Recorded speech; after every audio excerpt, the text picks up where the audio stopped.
Astrology Soulmates, it's me, Stormie Grace, and welcome to your weekly horoscope for the week of June 13th, where this week, first and foremost, keep in mind that we have got your next YouTube class up and ready for you to start viewing. You're going to go back and rewatch the class about the luminaries with Jamie Lee Goldstein, and then she will be back June 22nd at 11 a.m. Mountain Daylight Time for us to do a live Q&A with her. After that, we will be welcoming back Kathy Rose, and we've also got our first new class about asteroids coming up with Louise Eddington as well. So check out everything that's coming up with the YouTube Academy, which class is next, all of that good stuff at the link in the description box down below. You can also check these things out on the community tab of this particular page. And if there's anything you've missed from the YouTube Academy, even if this is the first time you're ever hearing about it, click in the description box down below and jump into the YouTube Academy playlist. We take you from the history of astrology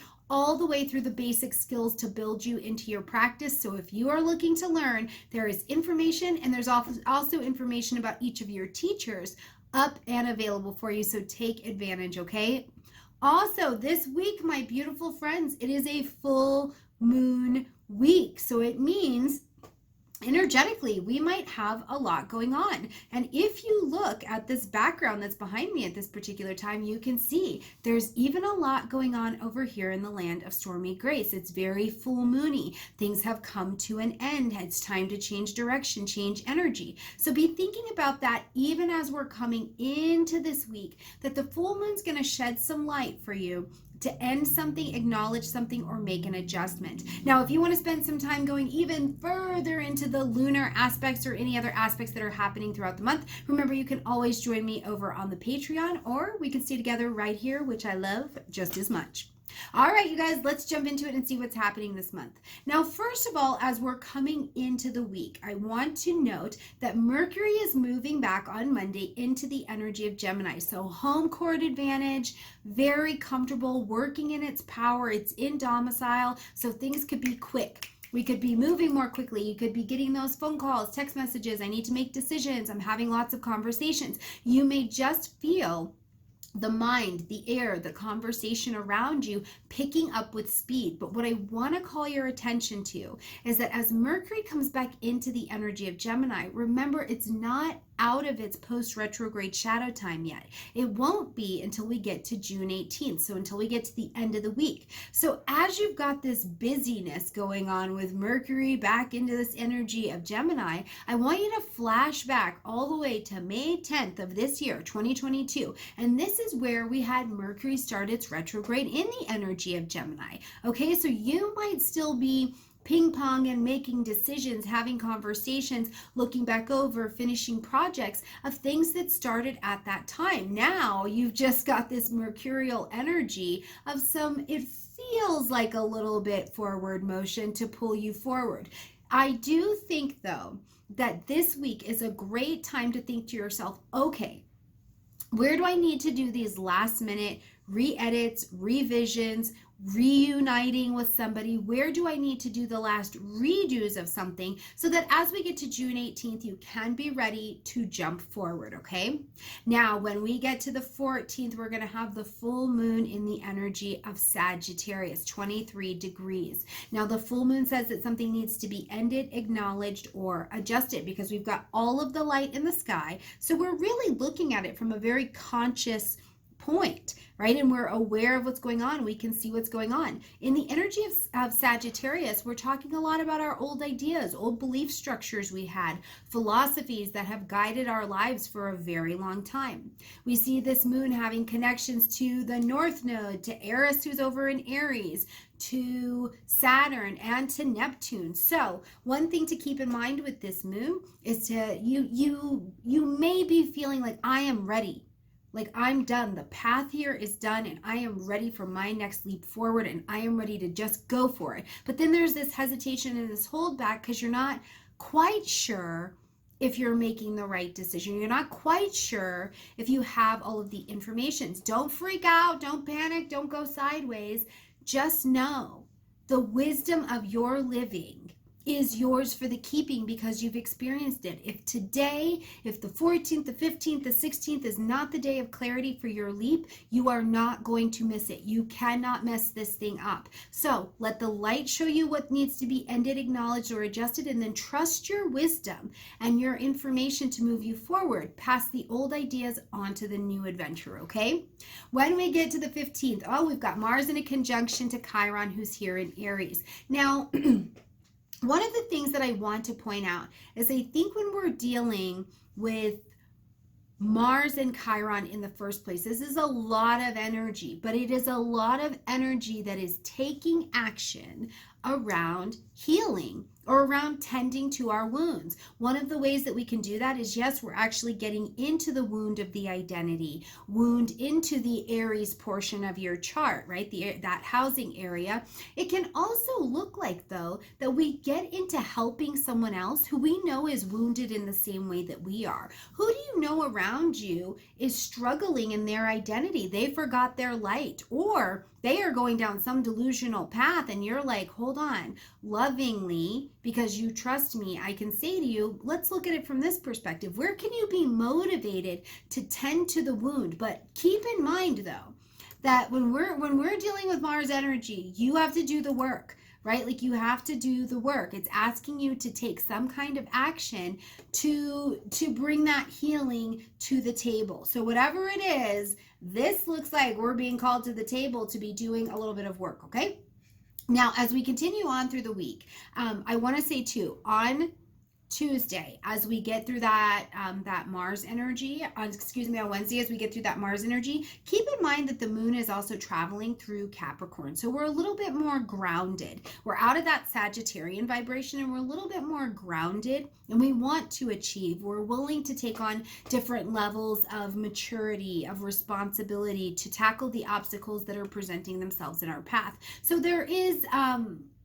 there's some help that is available, okay? All right, when we get to Thursday, we're going to see what we got here. We've got the sun in a trine to Saturn, but also square to Neptune over in Pisces here. So let's pick this apart for a minute. So first of all, with the sun in a trine to Saturn, who's over in the energy of Aquarius, this is, first of all, easy access of energy. Remember, the trine creates that pocket of opportunity, and we can access it more easily. Both of these planets want to interact with one another. They're trying to get something done, and you couldn't get what you need to do done without the help of these two planets. So they're having an easier conversation with each other. And when the sun and Saturn get together, it is like, I am motivated to create something rock solid. I am motivated to tackle or to get something done or to achieve something. So this is an energy that you have a lot to be working with. And we're going to see this aspect happen again a couple months down the road when we get to October 12th. Make sure you're following that in your digital transit tracker from Wise Skies, okay? If you haven't checked that out, you want to go back and watch the video with me and Tiffany Harlick. She is giving away free digital transit planners so that you can see these aspects coming in your own chart, okay? So what is it? What is this for you? What are you getting done this day? Some things could be very practical. Are you going to the doctor? Are you're finishing up, tidying up the garage. You need to get your kids their appointment done, your real estate planning. Where does this light up in your chart? But whatever it is, the Sun Saturn makes it easy to access, and it makes it so that the opportunities don't feel like you're struggling in order to get to them, okay? But now we see the Sun in a different aspect to Neptune.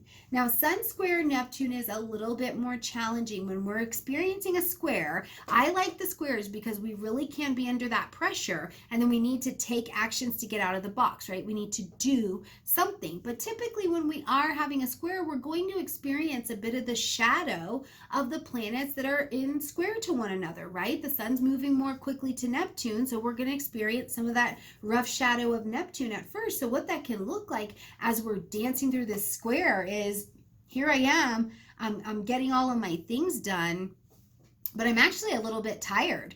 And it's interesting because that's why I say it's a practical day with that Sun trine Saturn to get things done, but they may not be the things that you want to do. They may not be exciting, right? It may not be creativity and you're painting your office and you're in the flow of that divine energy. It may be that you got to go to the dentist. It may be that you got to just sit down and budget that checkbook, right? They may not feel like the most fun things ever. That can be some of that shadow side of Neptune where it's like, it's kind of, low and slow. I'm not really into it. The other side of it, however, is that maybe whatever you're interacting with that day, this Neptune square is showing you that there has been some level of dishonesty. There's been delusion. Have you been dishonest with yourself? Has there been something going on in the world or society? And we're starting to get a little bit more clarity on it as a people. But for you personally, what I would say is wherever you're interacting as you are traveling on Thursday,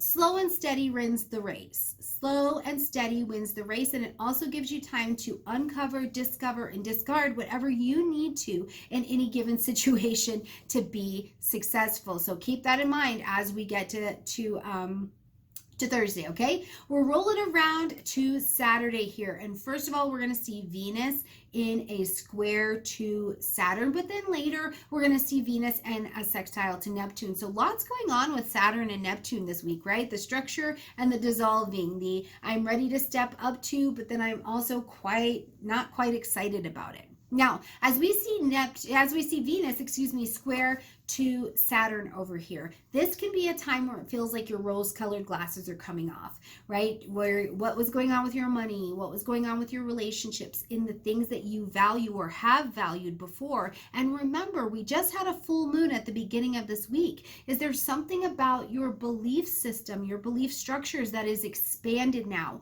or you're seeing it doesn't hold the weight that it needs for you to go on this next adventure? So as we get to this Venus and Saturn square, you're kind of like, man, I have a different set of values that I'm working with, and that means I have to change some of my commitments.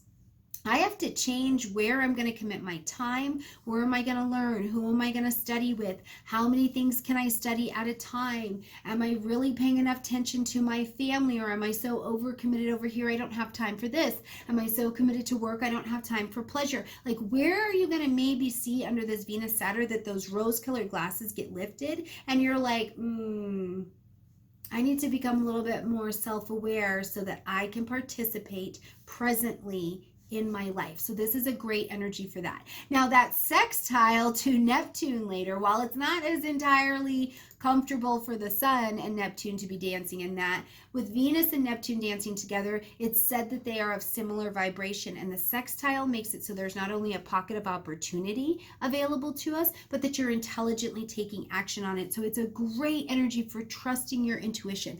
If you do art, if you do acting, if you are a YouTuber, if you do anything that is highly creative, this is a great space to share that. Now, what did you learn throughout the rest of the week? And we arrive here on freaking Venus sextile Neptune, and you are like an explosion, or you want to put out a product, you want to do something for charity, you want to do, you just want to let all of that information and that change and that creativity come out. Think about it. Some of the most famous art pieces that we have in the world came out of people's tragic times in their lives. They were in depressions. They were freaking out. They were in, high erotic arousal, and they created something. It's this kind of energy that also becomes available with this Venus-Neptune sextile. So I hope that whatever it is that you do and you create with that energy, you come on out here, let us see it, and just get after it. Let us live your best life, okay? Now, as we're coming around to Sunday, we are rolling into not only Juneteenth, but we have also got Father's Day, okay? So big celebrations, happy celebration to everyone. All right, my absolutely beautiful friends, I love you a ton. I look forward to seeing you next week. And I have a new talk that is going to be coming out on the lunar phases. So if you didn't get to see it at Norwalk, you're not coming to Kepler, I will also have a singular class for you that you can download if you'd like to see how that particular process works in your chart as well. Come join me on Patreon, and I will see you right here next week for the weekly horoscope. Hopefully you've checked out your monthly, and we will see you back after viewing Jamie's class on the luminaries, the sun and the moon. All right, my friends, I love you. Bye.